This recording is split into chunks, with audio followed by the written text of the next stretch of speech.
Anybody want this? It's heavy, and it's junk. Spring of 1968. A farm liquidation sale 8 miles outside St. John, Kansas.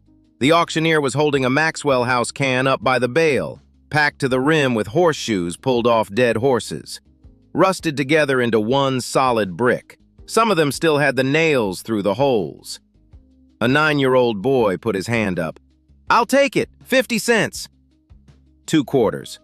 He set them on the tailgate and stepped back, and that was everything he owned in the world. 7 weeks of shoveling walks and pulling pop bottles out of the ditch along Highway 50. The men laughed. Not cruel, just certain. A black kid in a school coat buying a can of rust at a dead man's sale. By sundown, the story was at the feed store. By Sunday, it was in the church lot. They laughed for 11 years. They stopped laughing in 1979. Subscribe before we start. You're going to want the rest of these. The auctioneer's name was Marvin Ratzlaff. He ran liquidations across 4 counties, and he had been doing it long enough that nothing much surprised him anymore, and he did not let go of the bale. He stood there holding that can out over the tailgate with 2 quarters lying next to his boot, and he looked past the boy at the crowd, the way a man looks for a parent. "Son, that can weighs more than you do. You sure your daddy wants it in his truck?" He kept his hand on the bale. He was half expecting the boy to take the quarters back. That's what he told people afterward. He'd seen kids bid before. They always looked at the crowd. Cyrus Ransom never looked at the crowd. He looked at the can. "My daddy's the one who told me what's in it." Ratzlaff let go. Years later, when Ratzlaff was retired and telling stories on his own porch, he'd say the thing he remembered wasn't the bid. It was the walk. The kid hauled that can off the tailgate the way you haul a full milk pail, leaning into the weight, changing hands every 20 feet, and not once, not one single time, complaining about it. Somebody in the second row said it loud enough to carry. "Boy's just messing around." It wasn't said with any heat in it. That was the thing. There was no meanness anywhere in that sentence. It was the kind of thing a man says about a puppy. And here is what nobody at that sale understood about the 9-year-old carrying 22 pounds of rusted iron across a wheat stubble field toward his father's truck. It wasn't the tone that bothered him. It was the word just. He was not messing around. He was, in fact, the only person at that sale doing arithmetic. Everybody standing in that yard thought they were watching a kid waste his money. They were watching the first move of something that took 18 years to finish. To understand the 50 cents, you have to go back 3 weeks before the sale, to a concrete block shop behind a house on 320 acres of dry land wheat ground east of St. John. Prentice Ransom was working a horseshoe on the anvil. Not for a horse. The Ransoms hadn't kept a horse in 6 years. He was making a tack hook for the wall, because the wall needed a hook, and because there was a bent shoe in the scrap barrel, and because in that shop those 2 facts were the same fact. His son was standing close enough to feel the forge on his face, which was closer than his mother would have allowed. Cyrus watched the iron come out orange and go soft under the hammer and turn into something with a curve in it that had not been there 90 seconds earlier. And when it was done and cooling and gone from orange to gray to black, he asked the obvious question. He asked how long it would take to make one from scratch. Prentice stopped. Not dramatically, he just stopped moving, the way he did when a question was worth more than the answer he'd been about to give. "You're asking how long it takes to make one." Wrong question. Somebody already made this one. Made it right 40 years ago for a horse that's been dead 30. He turned the hook once in the light, checking a curve that only he could see. "All I did was heat it up and remind it what it was." He set it on the bench. He wiped his hands down the front of his thigh twice, the way he always did. And he didn't look up for the next part, which is how his son knew the next part was the part that counted. The difference between scrap and material, Cy, is almost entirely a question of who's looking at it. 9 years old. He didn't write it down. He didn't have to. 3 weeks later, at a dead man's farm sale 8 miles out of town, A boy with 2 quarters in his coat pocket watched a man hold up a coffee can full of material and offer it to anybody who wanted it. Nobody wanted it. The Ransoms had been in Kansas since 1878. Cyrus's great-grandfather came up from Kentucky in the years when Kansas was the one word in the American language that still meant something to freed people. The years that put Nicodemus on the map up in Graham County, before the great exodus of '79 brought tens of thousands more behind them. Most of those families stayed north. The Ransoms drifted south and kept drifting until they hit ground nobody had bothered to file on, because it was flat and dry and 40 miles from anything, and it broke plows. They filed on it. They stayed. By the time Cyrus was born in 1959, the Ransom place was 320 acres of wheat ground, 4 generations deep, and you could count every black person in Stafford County without taking your boots off. And both of those facts were simply true, and neither one got discussed at the supper table. The shop stood behind the house. Concrete block, 40 feet by 20, corrugated tin roof, a wood stove in the northwest corner that Prentice fired with hedge every morning from October through April. A workbench of 2-inch oak running the whole north wall, pegboard above it, tools hung by function and size with a specificity that made the room feel less like a workspace and more like a reference library. And in the southeast corner, a forge. Prentice Ransom fixed machinery for a living, and he was very good at it. But he did not learn to fix machinery because he loved machinery. He learned because for 20 years, nobody in that county would sell him anything on credit.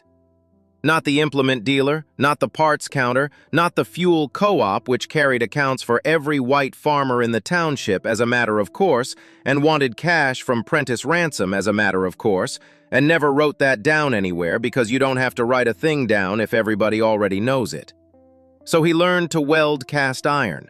He learned to rebuild a carburetor with a razor blade and a coffee can of gasoline. He learned all of it because skill was the only line of credit anybody would extend him, and he drew on it hard, every year, for 4 decades.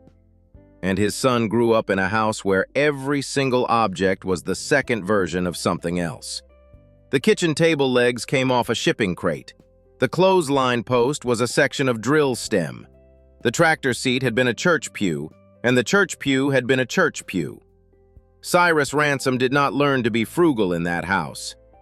He learned to look. Now, there is one afternoon that has to go in this story because everything else in it grows out of that afternoon. November of 1966. Cyrus was 7. The 80 acres adjoining the Ransom place on the north came up for sale, and Prentice had the down payment and the yield history and 30 years of never missing a payment on anything, because he had never had a payment on anything. He put on his coat. He drove into St. John. He sat down across a desk from a loan officer named Ray Sudbeck, with his papers folded in his coat pocket. Sudbeck read them for about 10 minutes. He read them carefully. That's the part nobody ever believes. He was not a cruel man, and he did not rush. "Prentice, it's not the ground, it's not you either." He squared the papers on the desk, tapped them once on the edge, and slid them back across. "It's the committee. You know how a committee is." Prentice folded them back along the same 2 creases he'd put in them that morning at his own kitchen table. He thanked the man for his time and shook his hand, and he made it all the way down the steps and into the truck before he let his jaw go. He didn't say anything at supper. But later that night, through the kitchen door, a 7-year-old heard his father say one sentence to his mother in a voice he had never heard him use before. "That's the last time I ask a man's permission to own something." He never borrowed again, not a dollar, not once, for the rest of his life. His son took it further than he ever meant it to go. The coffee can went on a shelf in the shop, on the east wall, on a board Prentice put up for him the week after the sale without being asked and without comment. By 1970, that shelf held 104 horseshoes. And that is a number worth stopping on, because a 9-year-old does not have money. Here is where they came from. $1 a week for chores most weeks, pop bottles at 2 cents, hauling and stacking for neighbors in July at whatever a man felt like paying a kid, which was usually $3 a day and once was a pie. And the lots. That's the real answer. At a farm sale, horseshoes never sell alone. They come at the bottom of a box with a broken hand drill and 4 feet of chain and a can of bolts, and the auctioneer wants that box gone so he can get to the tractor. Those boxes went for a quarter, sometimes a dime. He wasn't buying horseshoes. He was buying the boxes nobody wanted and taking the iron out. He had them in cans.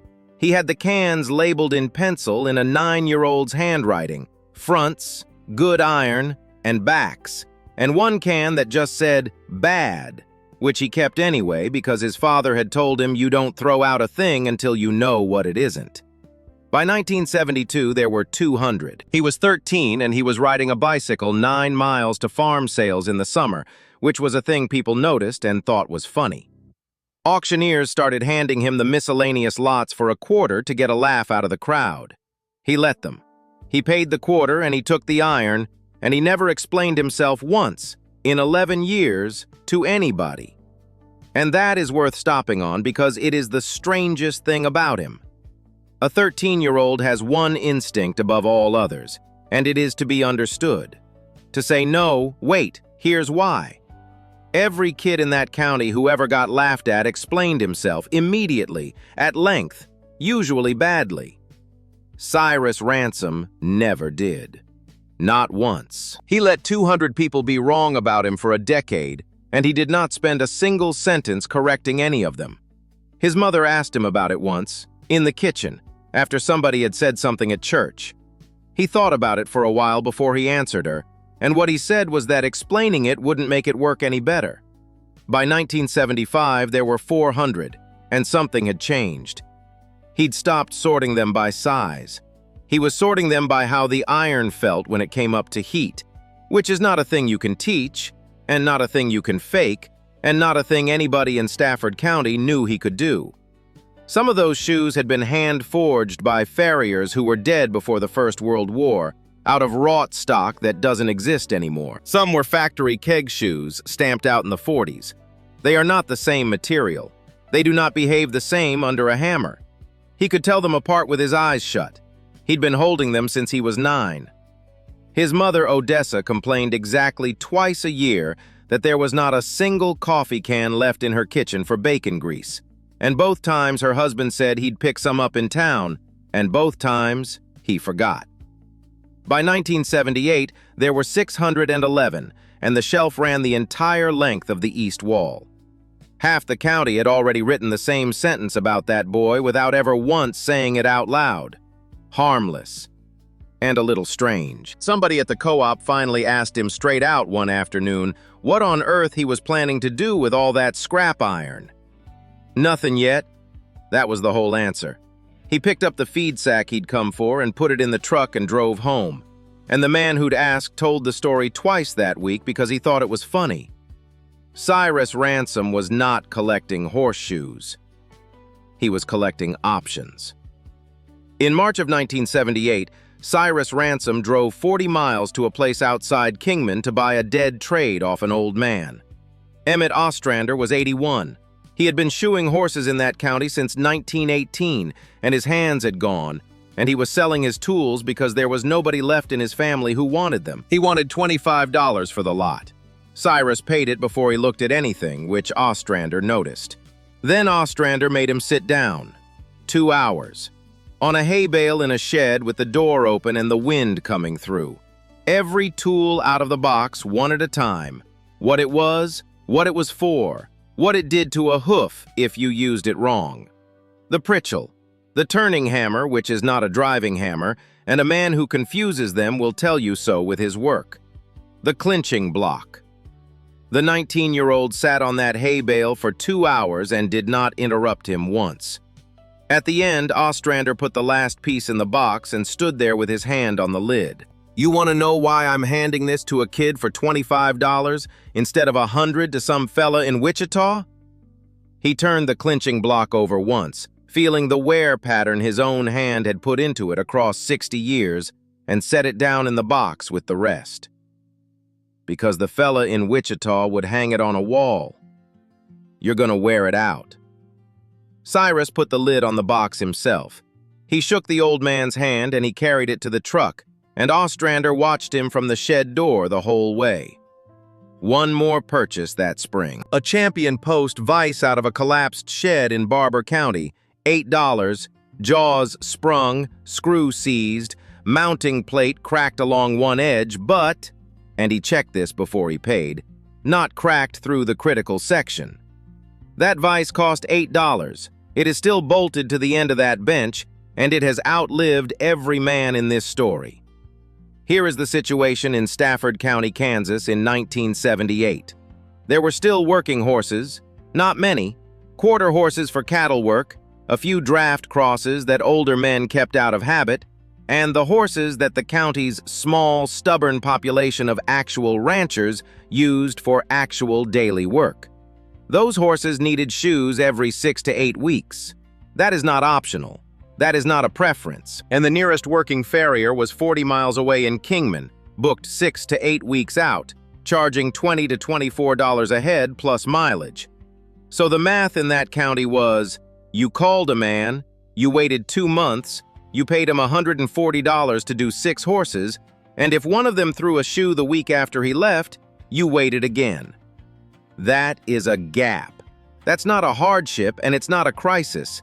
It's a gap. And here's the thing that separates this story from every story like it. Cyrus Ransom had been counting those horses since he was 14. He kept a spiral notebook in the truck.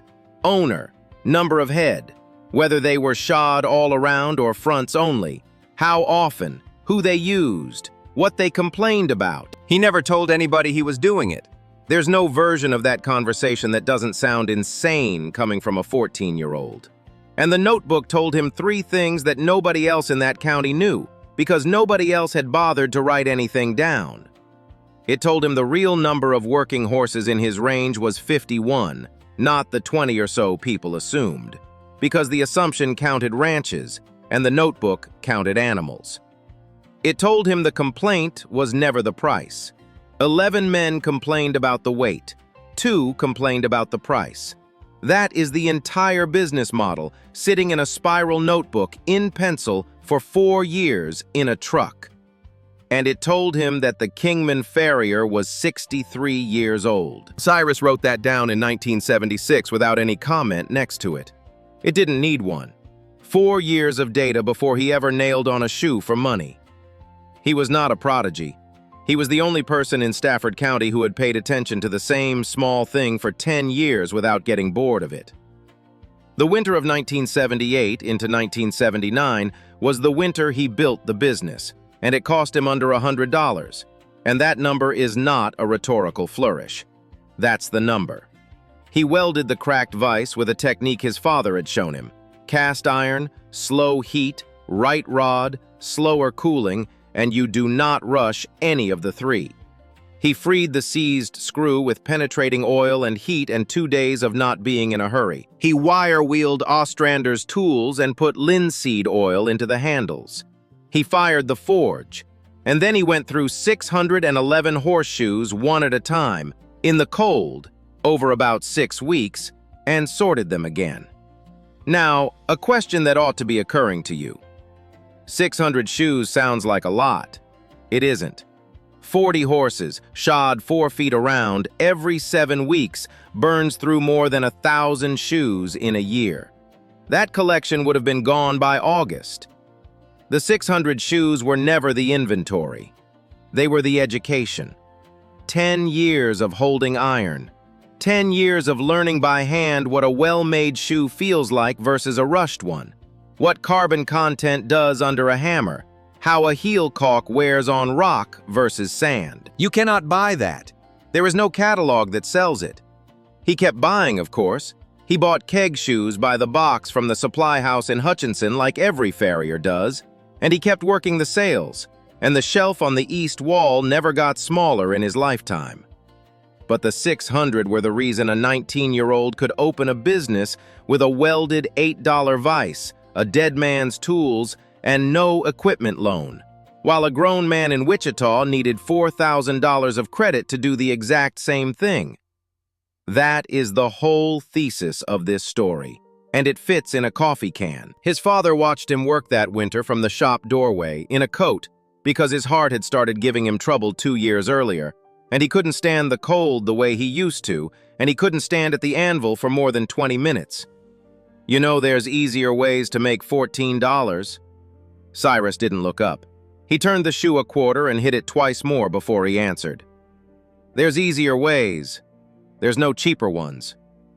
Prentice stood in that doorway a good while longer than he needed to. Then he went in the house and told Odessa the boy had it. He didn't say what it was. She knew. Vernon Yeager ran cattle on a section and a half east of St. John, and he was not a patient man on his best day, and in May of 1979 he was 9 weeks into waiting on the Kingman farrier. His best cutting horse had thrown 2 shoes and was going uneven on the left front. A cutting horse going uneven on the front is not a cosmetic problem. It's the end of that horse's working life if you leave it. His wife heard at the co-op that the ransom boy was doing farrier work now. Yeager drove out there on a Wednesday morning, and he'd tell you himself it was desperation and not conviction, and he did not get out of the truck for a full minute after he parked. Cyrus had the horse in the cross ties in the barn aisle by the time Yeager got to the fence. And then Vernon Yeager stood at that fence for 40 minutes and did not say one word, because what he was watching was not what he had driven out there expecting to watch. He was watching a 19-year-old clean a hoof and read the angle and stand back and look at the whole horse, not the foot, which is the thing that separates a farrier from a man who nails on shoes. He was watching him pull a shoe from a can, take it to the forge, work it hot, come back, check it, take it back to the forge and work it again, for a fit tolerance that Yeager could not see from the fence and would not have been able to see from 3 feet away. He was watching the nailing, and the clinching, and the rasp. Vernon Yeager had been around horses for 51 years. He knew exactly what he was looking at within the first 10 minutes, and he stood there for another 30 because he wanted to see if it would hold up. It held up. When it was over, he took his hat off and rubbed the back of his neck with it, and he was off balance, and it came out rougher than he meant it. Who in the world taught you that? Cyrus set the hoof down. He straightened up, and he put the rasp back in the box before he answered, the same way his father put a tool away before he said anything that mattered. My father. And about 600 horseshoes. Yeager looked past him, down the barn aisle and through the open door into the shop, at a shelf of coffee cans running the whole length of the east wall. He looked at it for a long moment. Then he counted $14 into the boy's hand and did not say another word until he was back in his truck. He told 3 ranchers that week. And the story went around Stafford County for the second time in 11 years. Except this time it wasn't a story about a kid wasting his allowance.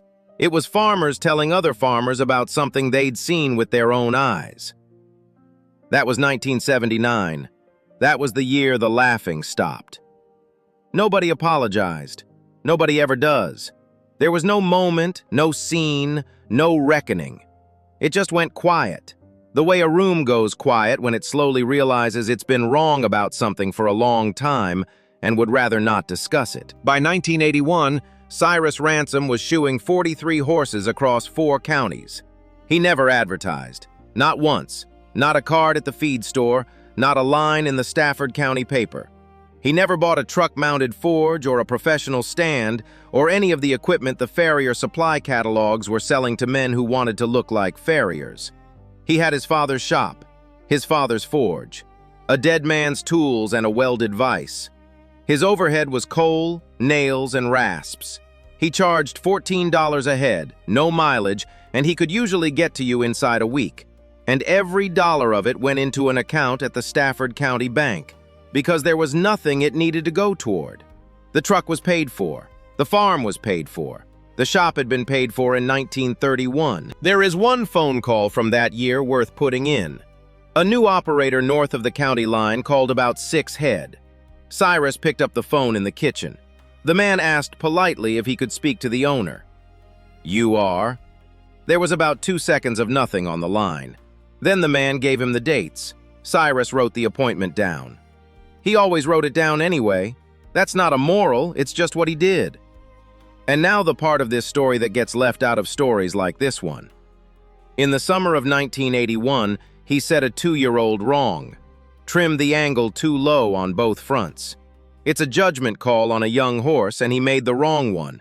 And the colt was off for 6 weeks, and it was his fault entirely, and no one else's. He found out on a Tuesday. He drove out there Wednesday morning. He did not explain the reasoning. He did not describe the difficulty of the judgment. He said he'd gotten it wrong, said what he'd gotten wrong specifically, and told the man what to watch for over the next month. Then he shod that man's horses free for the next 3 visits, and the man never asked him to. Nobody made him do that. It cost him $42.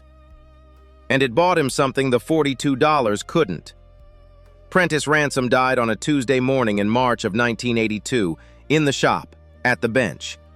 He'd been rebuilding an irrigation pump for the neighbor to the south, a favor. The neighbor was behind and the season was coming, and Prentice had offered, because that's what he did for 40 years, for people who would not sell him a bag of fertilizer on 30 days. Cyrus took him a cup of coffee at about 9 and found him there. He was sitting up. His hands were still in his lap, and the pump was on the bench beside him, cleaned, reassembled, torqued, ready to install. He finished the job. The whole man was sitting right there on that bench, in one object, and his son understood it in about half a second, and would spend the next 40 years unpacking it. Odessa came out to the doorway. She did not come in. She stood there and looked at her husband and then at the bench beside him. And when she finally said something, it was not what her son expected. "Don't move anything. He'd want it left the way he had it." They didn't move anything. The pump went to the neighbor that Friday, and everything else stayed exactly where Prentice Ransom had set it down. And 40 years later, most of it is still there. What Cyrus inherited, 320 acres, paid for, the shop and everything in it, and a savings account at the Stafford County Bank containing $16,400, accumulated across 40 years by a man who refused, structurally and permanently, to spend money he did not have. No mortgage, no equipment note, no line of credit. His brother Terrell drove down from Wichita for the funeral and stayed 3 days. And on the last morning, he brought it up over coffee, carefully, the way you bring up a thing you've rehearsed in the car. "Cy, nobody's telling you to sell the place. I'm telling you to give yourself some room. Everybody in this county is leveraging up right now." He waited. He'd left space for an argument, and Cyrus didn't put anything in it. Cyrus refilled his brother's cup and set the pot back on the stove and put the lid on it before he said anything at all. "I'll think about it." He did not think about it. You have to understand what Stafford County looked like between 1980 and 1983, because it did not look like a mistake. It looked like the best years anybody had seen since the war. Land was climbing, wheat was strong, corn was strong, and the operating logic of every farm in that township had reduced itself to a loop that a child could follow. Borrow to expand, expand to produce, produce to service the loan, borrow more. Men who'd farmed 200 acres were farming 500. The implement lot on the north edge of St. John kept its lights on until 9 at night, and there were trucks lined up on the shoulder waiting on delivery, and the man who owned it added a second building. The bank stopped waiting for farmers to walk in. It started driving out to them. That's the detail worth sitting with. By 1983, you did not go ask for money in Stafford County. Money came and found you in your own yard, at the end of a long day, while you were tired, and it was friendly, and it had paperwork in the truck. Vernon Yeager mortgaged the east half of his section in the spring of 1983 to buy equipment. He wasn't gambling. He ran the numbers with his wife at the kitchen table over 2 nights, and he ran them at 8% money and $4 wheat, because 8% money and $4 wheat was what the world had been made of for 6 straight years. And here is the part that is genuinely hard to hold in your head. 40 years later, with the answer already printed on the back of the page. Not borrowing in Stafford County in 1983 was the stupid move. It was. Ask anybody. A man sitting on paid-for ground while land climbed every single year was leaving money on the table, visibly, in front of his neighbors, and everybody knew it, and some of them said so. Cyrus heard it at the co-op, and he heard it at church, and he heard it gently from a cousin at Thanksgiving. Dead equity, lazy dirt. A man farming 400 acres the way his grandfather farmed 160. There was no moment in those 4 years when Cyrus Ransom looked correct. He looked cautious and small and behind. For 4 straight years in public, in a county of 800 people. He shod horses. He put the money in the bank. He did not argue with anyone about it, for the same reason he never argued about the coffee cans. 3 numbers and then I'll leave the economics alone. Interest rates on farm operating loans would reach 18%. Wheat would break in the summer of 1986 and fall under $2.50 a bushel inside 8 weeks. And Kansas farmland would lose better than 1/3 of its value and would not climb back to where it started for 20 years. By the end of 1983, Cyrus Ransom had no mortgage, no equipment note, no line of credit, and $41,000 sitting in the Stafford County Bank. Everybody around him had the exact opposite of all 4. Between 1983 and 1988, 11 farms in Stafford County, Kansas went to auction. Not liquidation sales. Those are sad and ordinary, and they happen every year in farm country. These were foreclosure auctions. The bank holding the paper. The sheriff posting the notice on the courthouse door. The neighbors standing in the yard on a Saturday morning, hats in their hands, watching a family's entire life get sold off by the acre while the family stood on its own porch and watched with them. 11 times. In 1 county. In 5 years. And there is an etiquette to it that nobody ever wrote down and everybody followed. You went. Staying home was a statement, and it was worse. You stood in the back. You did not bid on the shop tools because those went cheap and everybody could see who took them. You bid on the tractor if you could, because a tractor bringing a fair number was the last dignity anybody could hand that family.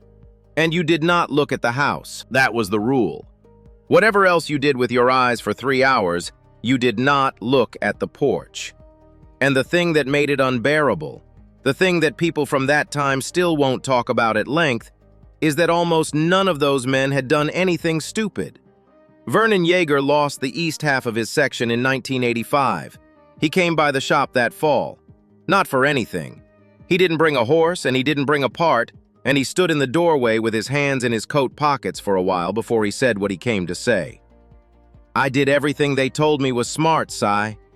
He was looking at the forge when he said it, not at the man standing next to it. Every single thing. Cyrus didn't answer.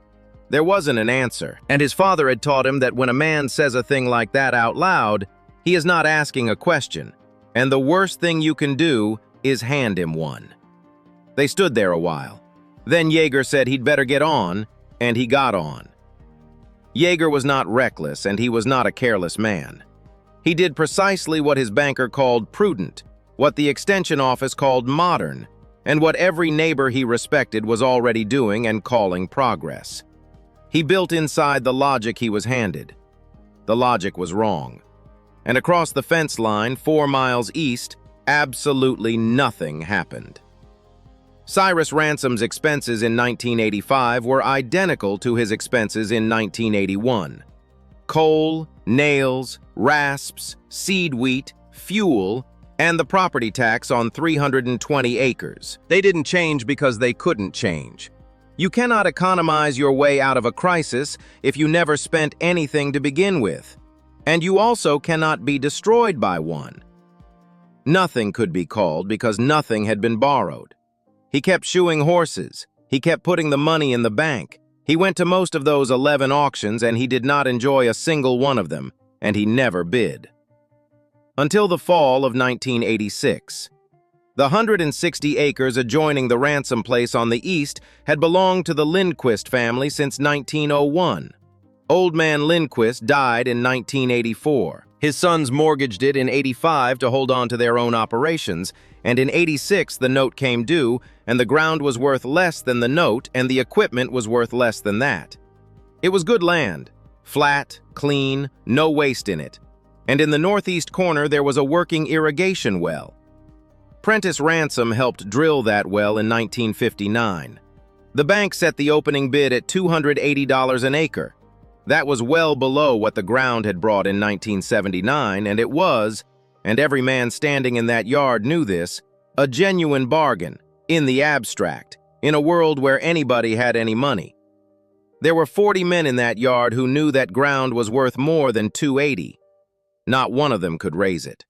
They had land, they had equipment, they had machinery in their yards worth more than their houses, and they had no cash, not a dollar of it, because every dollar any of them owned was already promised to somebody in Wichita, and their banks would not extend them another nickel in 1986 for the same reason a man in a lifeboat won't lend you his oar. Cyrus Ransom had spent 18 years building the exact opposite kind of balance sheet. He had no equipment worth photographing. He had a truck with 180,000 miles on it. He had a shop full of tools that a dead man had given him for $25. And he had money. The auctioneer that day was not Marvin Ratzlaff. Ratzlaff had retired in 1974. There were 3 real bidders in that yard. A land speculator out of Wichita named Gil Prather, who had been working the foreclosure circuit across 5 counties for 2 years and was good at it. A farmer from the next county over, hoping to catch something cheap. And a 27-year-old farrier standing at the back, near the fence, in a work coat with his hands in his pockets. Prather opened at $280. The farmer from the next county came back at $295. Prather went $310. And then it stopped, because that was the top of what a man with financing could justify against a market that was still falling. The auctioneer worked it. Nobody moved. $340. Prather turned all the way around. So did the man from the next county. The auctioneer looked down at the man who'd said it and then looked at his clipboard. Like the number might be printed somewhere on the page and he'd simply missed it. Do I hear $350? Nobody heard $350. 160 acres at $340 an acre. $54,400. He wrote the check at a card table set up on the Lindquist porch on an account that held $56,900. The check took 96% of it. And here is the image to hold on to because it is the only one that matters in this story. 18 years earlier, a boy had set 2 quarters on the tailgate of a truck in a stubble field 4 miles west of that porch. That had also been every dollar he had in the world. He made the identical trade twice. Once for a can of rust, and once for the best wheat ground in the township. Gil Prather put his catalog in the inside pocket of his coat and walked to his car without speaking to anyone. The men who had been standing in 2s and 3s talking looked at each other. Then they looked at the card table on the porch. Then most of them looked at the ground. A few of them left. Most of them stayed where they were and didn't say anything, which was a strange thing to do at an auction that was over. Because a lot of arithmetic was happening in that yard, all at once, silently, in about 30 men at the same time. Every one of them had been at that 1968 sale or had heard about it inside a week. Every one of them had told that story or laughed at it or repeated it at the elevator. And most of them had, at some point in the last 4 years, thought something quietly generous and quietly condescending about the Ransom boy and his dead equity and his lazy dirt. And now they were standing in a foreclosure yard, watching him buy the best ground in the township with cash, while their own notes came due in Wichita. Nobody said any of that. Nobody in Stafford County said that kind of thing out loud ever about anything. They just stood there for a while longer than they needed to, and then they got in their trucks. Vernon Yeager walked up to the porch while the paperwork was still being signed. Your daddy helped drill the well on that corner, 1959. Cyrus signed the last page and capped the pen before he looked up. Same year I was born. Yeager nodded at the dirt under both their boots. He took a while getting to the rest of it. He'd have liked this. He already knew I'd do it. I just had to wait for the price to come down. Yeager didn't have anything to put after that. He shook the man's hand and he walked to his truck. Cyrus Ransom drove home that afternoon, owning 480 acres of the best wheat ground in the township, free and clear at 27 years old, and with about $2,000 to his name. He did not sleep much that week. He never told anybody that either, and the story went around Stafford County for the third time. It moved differently than the first two. The 1968 story had traveled at the speed of a joke, which is very fast. The 1979 story had traveled at the speed of a recommendation. This one moved slowly. From the auction to the feed store, from the feed store to the co-op, from the co-op to the diner by the elevator. And at every stop it got told a little more carefully and a little more quietly than the first one had. Because the people telling it were not laughing. They were working something out about themselves in public, one sentence at a time, and it took years. In 1999, the Stafford County Farm Bureau asked Cyrus Ransom to speak at the annual meeting. He was 40. He'd been farming paid-for ground for 17 years. He had scaled the farrier work back to a dozen horses he chose to keep, most of them belonging to men he'd been working for since 1979. He was not a man who looked for occasions to talk in public. He went because they asked, and because he thought he had one thing worth saying. He stood at that podium for about 3 minutes. He didn't have notes. "I want to ask you something. When you look at a piece of scrap iron, what do you actually see?" He let the room sit with it. Nobody answered, which was the answer. Most of you see the end of something, what it used to be and can't be anymore. My father taught me to look at the same thing and see what it could still become if somebody was willing to do the work.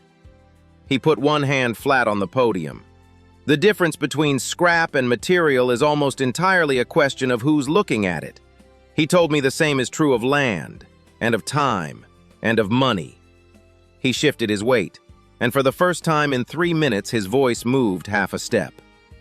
"I'm not smarter than the men in this room. I'm not a better farmer than most of you. I just had a father who believed a paid-for thing is the only thing a bank can't take from you." And I believed him. He said thank you, and he stepped away from the podium, and that was the entire speech. Vernon Yeager was in the third row. He was 71 and still farming, on ground he now leased back from an investment company in Denver, which said something about his stubbornness that Cyrus had respected for 20 years. He caught Cyrus's eye as he came down off the platform, and he gave him one slow nod. The nod of a man who has had 14 years to think about something and has finally arrived somewhere with it. Cyrus nodded back and sat down. That was the entire conversation between them, and it was enough. Terrell Ransom never did understand that farm. He left for Wichita at 19 and came back for funerals, and he was not wrong to go. His daughter understood it in about a week. Kendra Ransom started spending summers on the place in 1994 when she was 12. By 14, she was in the shop before breakfast. Her uncle started her the way his father had started him. A piece of scrap, a set of instructions, and the flat expectation that she'd figure out the rest and not ask twice. She was 15 the first time she fired the forge alone. Cyrus stood in the doorway and watched her work a piece of stock, and he said nothing, because there was nothing to say. She had it. She was working on the same champion post vise a 19-year-old had welded back together in a cold shop in 1978. It was still holding.